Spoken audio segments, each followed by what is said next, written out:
podcast is brought to you by SUMA, the voice of Saskatchewan's urban municipalities. SUMA is proud to represent the urban communities that over 80% of Saskatchewan residents call home. Each season, we discuss issues related to local governance and municipal leadership like best practices, reconciliation, resources, and more. In this bonus episode, we speak with Doug Griffiths about his keynote presentation at the 2025 Virtual SUMA Summit. Doug Griffiths is a wildly popular community strategist and author of two best-selling editions of his book, 13 Ways to Kill Your Community. He has supported, guided, and inspired hundreds of communities to create effective change. Doug grew up on a ranch outside of a small town where he learned the value of hard work, critical thinking skills, and the value of community. That background led him into politics, which gave him a deep understanding about how to move people and to get things done. He deliberately retired from politics in January of 2015 after serving for 13 years to return to his passion for community. Doug has an executive MBA and honors BA philosophy degree, as well as his Bachelor of Education, all from the University of Alberta, where he has taught community and municipal leadership courses for elected officials and administration. Doug's inspiring keynote, 13 Ways, is based on his best-selling book, 13 Ways to Kill Your Community. His presentation leaves you feeling inspired and motivated while keeping you entertained every step of the way. Hey, so welcome, Doug. Thank you very much for joining me for this conversation.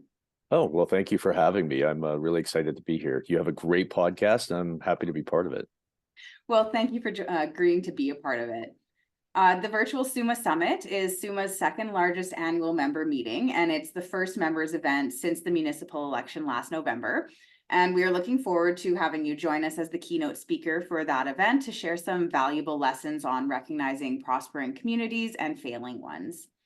So we'll be hearing your keynote, 13 Ways. Without giving too much of it away, what are some of the key things that audience members can expect to take away from that presentation? You know, they're going to come away laughing because I tell a lot of stories that are actually quite humorous, and it's good to laugh. If we can't laugh at our challenges, then we can't fix them. So I hope they come away feeling somewhat entertained. But I also think they'll come away with the perspective that a lot of the challenges that we face, though they're made by all sorts of international and national and even provincial issues we can't control, there are things that we can't control. And sometimes our challenge is that we haven't adapted like we need to. The world is changing, and yet many of our communities get this notion or mindset that their community has been the same way forever, and it's probably been the same way for 20 or 30 or 40 years, but it's time for it to adapt and change. Every single generation before us adapted and changed the community to make it more responsive and more successful under new circumstances. And we're at a pivotal point right now where we recognize that we need to adapt and change, or we will fall behind. And it's time that we adapted and changed. We're ready for the future. Absolutely. I think that's something that a lot of the communities that SUMA represents will be able to resonate with. So many of them have been doing things one way, but then they introduce some different changes and see that the results and the impact of that can be quite substantial. Yeah, we've actually had some clients in Saskatchewan that have done some interesting things. They're in progress, so I don't know if I want to mention them specifically, but the communities in Saskatchewan have such overwhelming potential and opportunity to adapt and attract new people. The province of Saskatchewan is perfectly poised to grow its population significantly. We're just on the cusp, I think, of a reinvigoration of our rural communities, and the opportunity requires, though, for us to do some adapting. Yes, absolutely. So what inspired you to write your best-selling book, 13 Ways to Kill Your Community? Oh, well, I don't know that I was necessarily inspired. Frankly, I'd been working as an MLA here in Alberta for quite a while. I campaigned on the need for a rural development strategy to make sure our rural communities were prosperous and successful. I traveled to over a couple hundred of the 422 communities in Alberta, and came up with a report that had 72 recommendations about what communities needed to do and what we needed to do as a province to help support them. And everyone was really excited about it, except everywhere I went, people said, yes, we need to do that. And then I watched them do the exact opposite. And it was frustrating because I'd have frank conversations with folks and they'd say, well, no, but that doesn't apply to us, so that won't work for us, or we can't do that. And I kind of started to make notes of some of the stories I heard about how communities were, in my phrase, self-sabotaging. They were making decisions that ruin themselves. Like the top explanation, of the top story I have, is how many communities wanted young people to stay, and yet every community I went into said, oh, there's no hope and no future here. You got to go to the city if you want to succeed, in Saskatchewan. You got to go to Saskatoon or Regina, or, somewhere else if you're going to be successful. And that you want the young people to stay, but you're the ones telling them to leave. And it was really frustrating. And so I started to write some of the stories down that I saw all across Canada. And then I decided, I was approached by a publisher, a newspaper person in Wainwright, in my constituency, who said, you should make these into a column. So I wrote 13 columns, each one a different way to kill your community. And then a publisher in Calgary called me and said, this should be a book, and sent me a check for $500 and said, here's your deposit. I want you to write it. And I was like, I'm not writing this.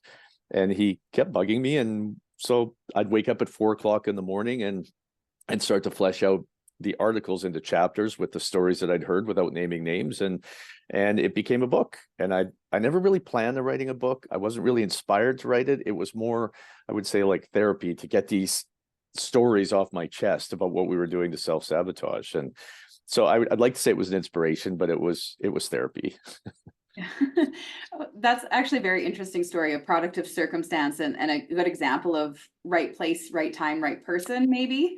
Yeah, it would exactly be that. You've got to be the right person in the right circumstance with the right experience. And I feel like it was a bit of my calling. And I mean, for 20 years, I've been working on community building officially. And for 10 years before that, I was concerned about my own hometown and the situation there. So it's 30 years of community building, and I feel like it's my life's purpose. Yeah.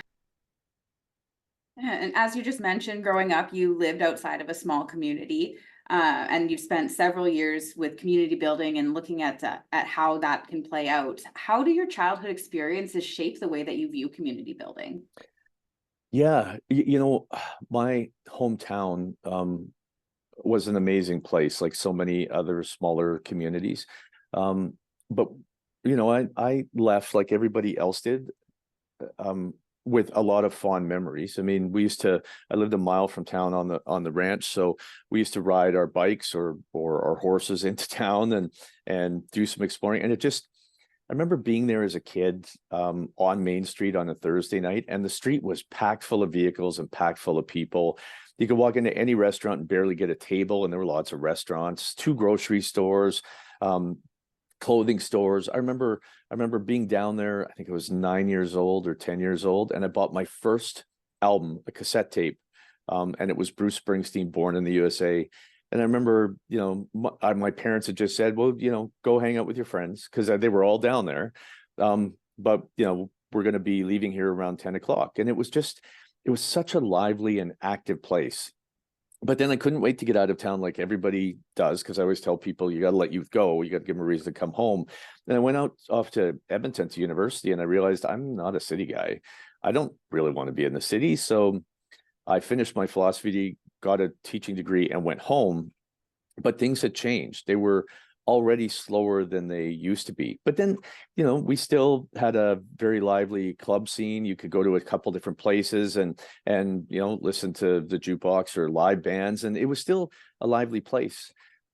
So I wanted that back, and it was just reconfirmed to me how important that is.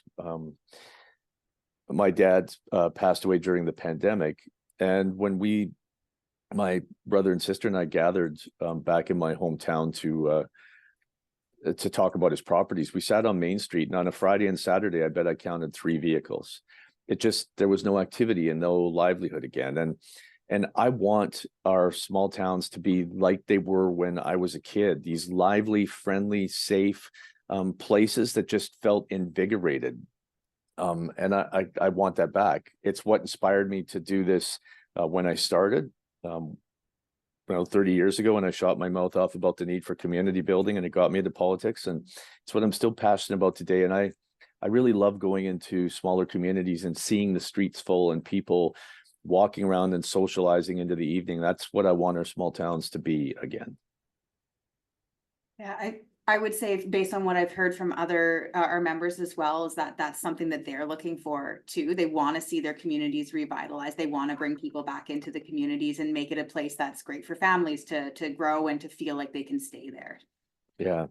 Yeah, but what's ironic is that they want it, but they don't want to change to get it.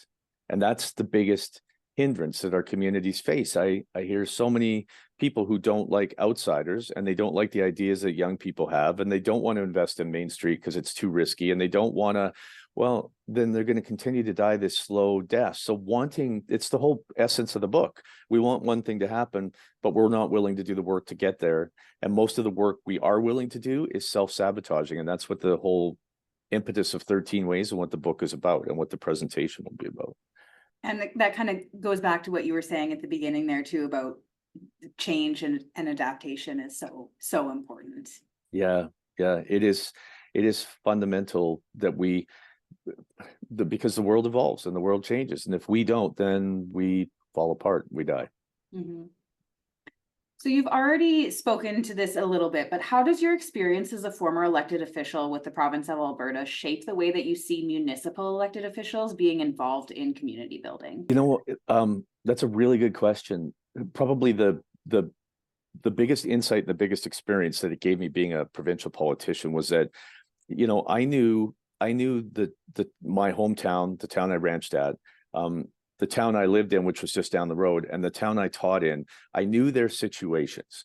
But when I got elected to the provincial legislature and I got to write the rural development strategy, I traveled everywhere. Zama City is just before the Northwest Territories border. And as a politician, I drove there twice.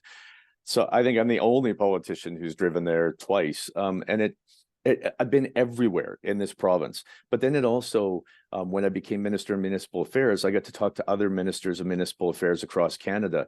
And it just continued to give me experiences with smaller communities and municipal elected officials. And it's what led me to the understanding that the book 13 Ways and what I was writing is not a story about any particular community. It's a story about every single community. Because it doesn't matter if I've been in PEI or in Saskatchewan or BC or Alberta, or Ontario, we have the same, similar, or at least very similar challenges. And we have similar challenges with the mindsets about not being willing to adapt to change. So it gave me, it took my practical understanding of communities from my own personal experience to a more in-depth psychological understanding of what's holding small communities back, which is the foundation of 13 Ways. And it really, it turns out now, because I've spoke all over the United States, I think I've been to 41 of the 50 US states to speak, that they're doing the same thing too. This is human nature. Which is why everyone finds it so telling. Whenever I talk, I don't name the names of the communities, and people come up to me after. I was just in Texas and Arkansas, and they said, "Did you write that about us? Because we're doing those things." No, I didn't write it about you, but we're all doing these things. And then it also, because I understand now how we're thinking of what's holding us back, finding a pathway to success is possible. Once you understand the problem, it's halved.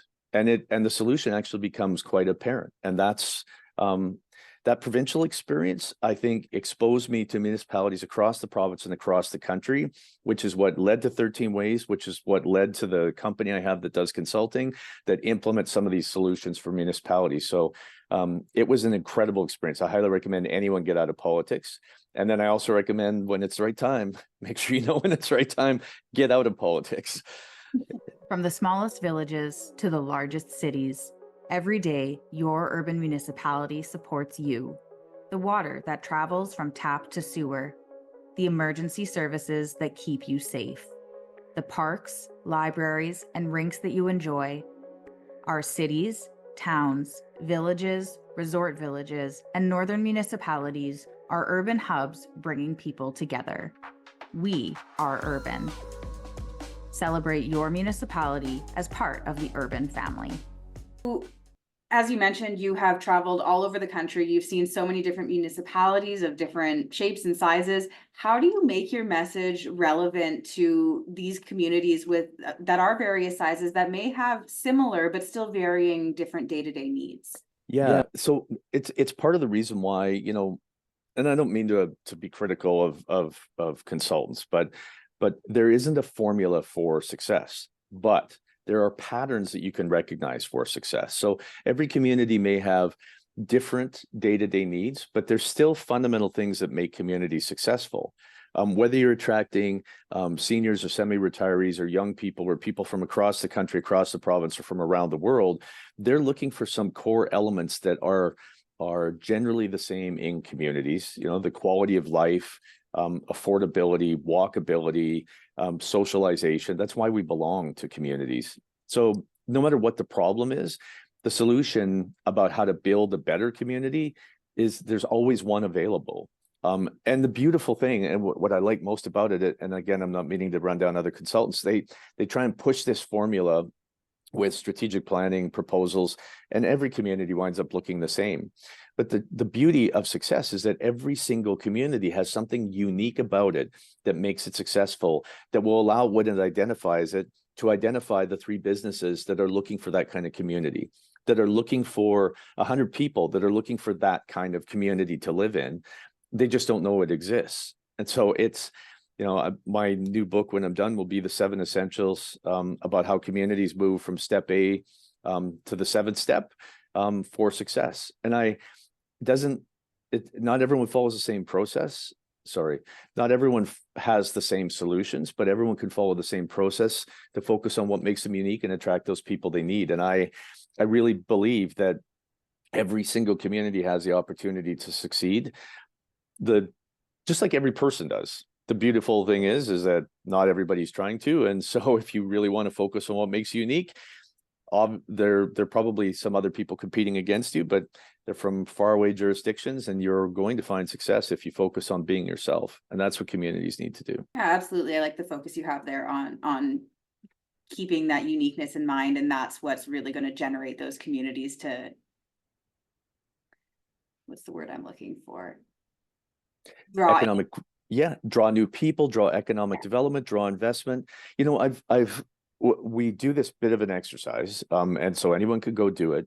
We'll sit down with council when we start doing some consultation, and we've asked them ahead of time to pick their favorite community and explain what makes it their favorite community. It can be where they go on holidays or some place they accidentally stumbled upon, but some place where they're like, that was an awesome place, an awesome experience. And every single time, without hesitation, over the last now 10 years of being a private consultant, every single time the communities, the elected officials or administration will identify the community and would say, oh, what's great? They describe things that make it unique, that spoke to them. They gave them an experience that they appreciated. And that's exactly it. We try and go through these processes that make us all look exactly the same, with the 5 dimensions of a community and the 5 strategies under each dimension, and then the 5 actions under each strategy, and everyone's doing the same thing. And then we wonder why it doesn't work. Focus on what makes you unique and be really damn good at it. Do you have any stories about communities that made a big comeback by focusing on one of those unique things, or maybe only making a few small changes? Yeah, there are so many stories in so many different ways, and so many different sizes. Probably for small communities, my favorite would be, they call themselves now Minto communities. It's 3 communities in Ontario. They're an hour and 20 minutes outside of Toronto. If I recall correctly, all 3 of them had populations under 1,000 people, and they don't have contiguous borders. But the 3 of them got together and said, let's take Doug's advice. I don't know where they got the notion or whether it was my advice, but they decided, let's focus on what makes us really unique. And so the first community said, well, we're attractive and aesthetically pleasing, but the business Main Street was a little rusty. So they created an Instagram account, and they went to every business owner and said, don't beautify the whole front of the building. Just do your doorway for Halloween, Thanksgiving, like a fall theme, please. And they may have had a bit of money to give them, but I don't recall that they did. But every business agreed, or almost every business, and they did it.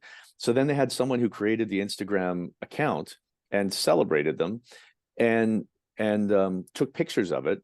And they really targeted that to people in Toronto, and people started to come out.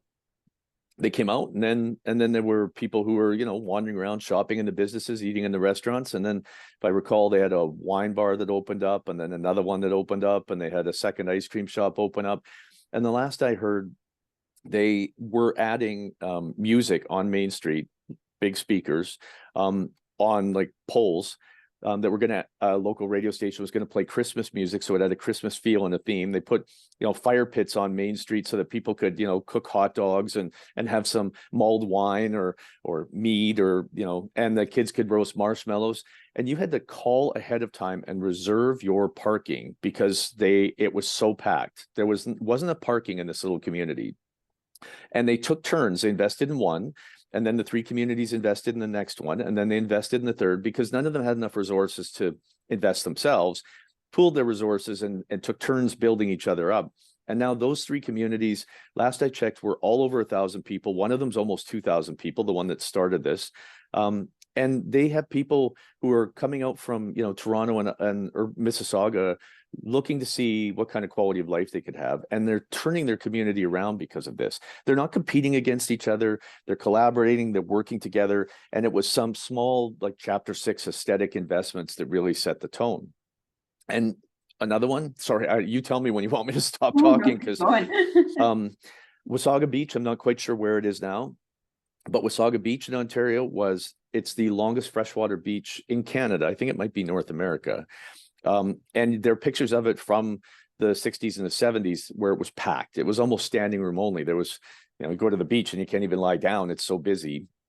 And then it kind of got boring, and Main Street got a little bit tired in front of the beach, and fewer people went. And then, the graffiti that was there didn't get painted over, and it just sort of started to deteriorate. And then a whole block caught on fire, burned the whole block down. People just quit going, and it was like dead. And a group of citizens got together with a new plan for Main Street. It wasn't the government, it was the citizens, which I loved because they owned the future of Wasaga Beach.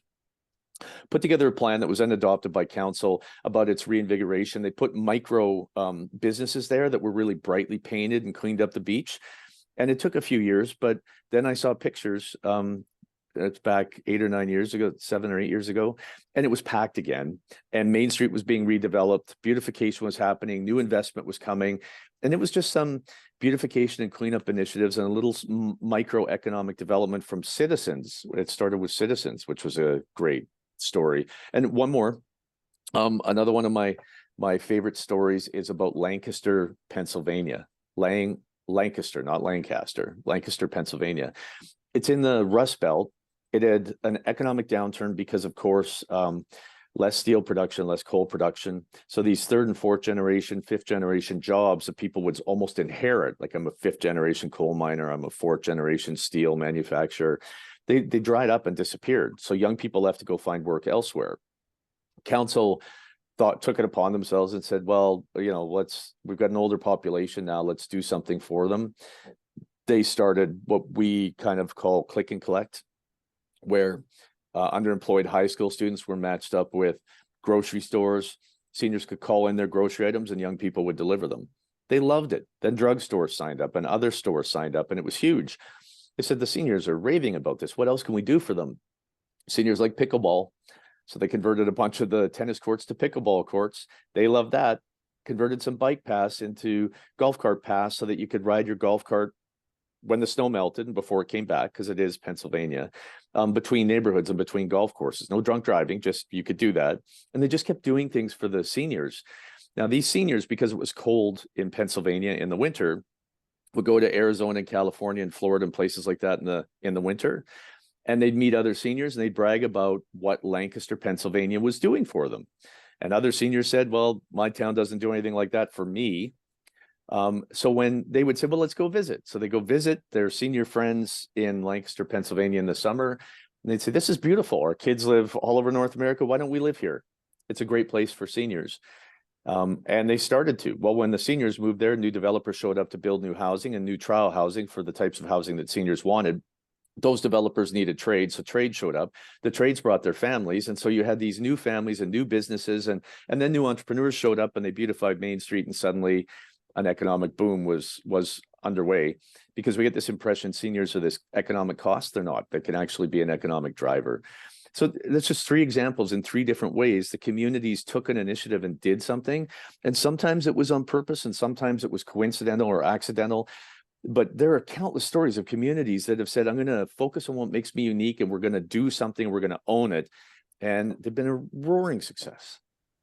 Those were all such great stories, and none of them needed like a huge amount of work. They were able to take some small steps to start generating that momentum. And I really like the one that you shared where the citizens got involved with the beach, because I think that's a way that even if council is moving the initiative forward, you can definitely look at your community to support you too. And you probably need to look at your community and have some help from the citizens as well. Yeah, you do. One of my favorite parts of all 3 of those stories is that none of them were initiated by a provincial or state government.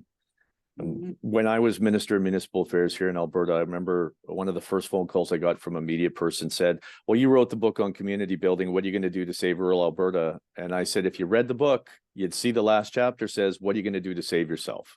I could never save all 422 communities in Alberta, because you got to focus on what makes you unique.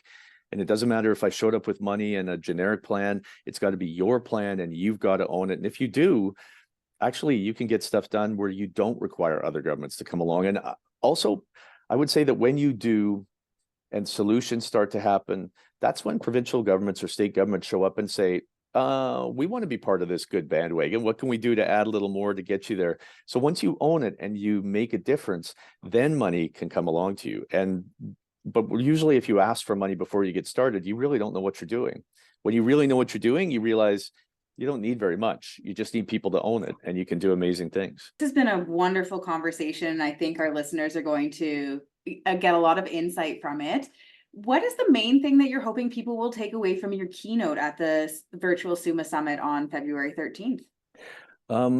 There's so many parts, and I know that I'm going to talk about some of them, but ultimately, I guess if I asked them to take away something, it would be that there are 13 ways to kill your community. There is always a pathway to success. And if you know your community inside and out, know what makes it unique, and a few people have decided you're going to be successful, then you can be.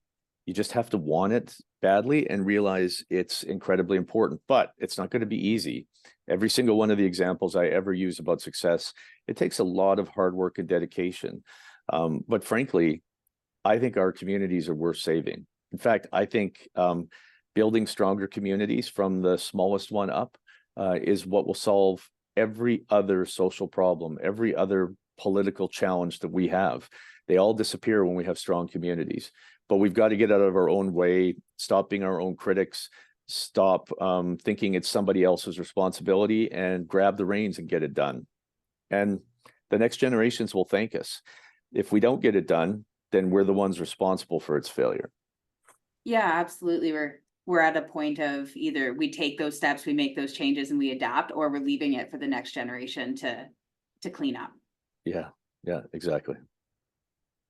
Well, thank you so much, Doug, for taking the time to speak with me today. This has been a really engaging conversation, and I'm definitely looking forward to hearing your keynote at the Virtual SUMA Summit. Do you have any final comments that you'd like to leave listeners with? No, I think please come and hear the presentation. I think you're going to laugh. I think you're going to be inspired. You might even be a little bit angry at me, but that's because I'm challenging the way you're thinking. Please do keep listening to this podcast. Stephanie has some fantastic guests, great conversations, and it's an honor for me to be on here. Thank you, Stephanie. Oh, thank you so much, Doug. I really appreciate that. This brings us to the end of another episode of Municast. Thank you for listening in. Stay tuned for more bonus episodes coming your way soon. And starting in March, we'll be launching Season 8, where we'll be discussing key components of SUMA's core advocacy issues. Is your municipality a SUMA member? Did you know that elected officials and staff have access to resources, meeting and webinar recordings, templates, and more through the member portal? Each member municipality has one shared login to the portal. Chat with your administrator or contact the SUMA office for more information.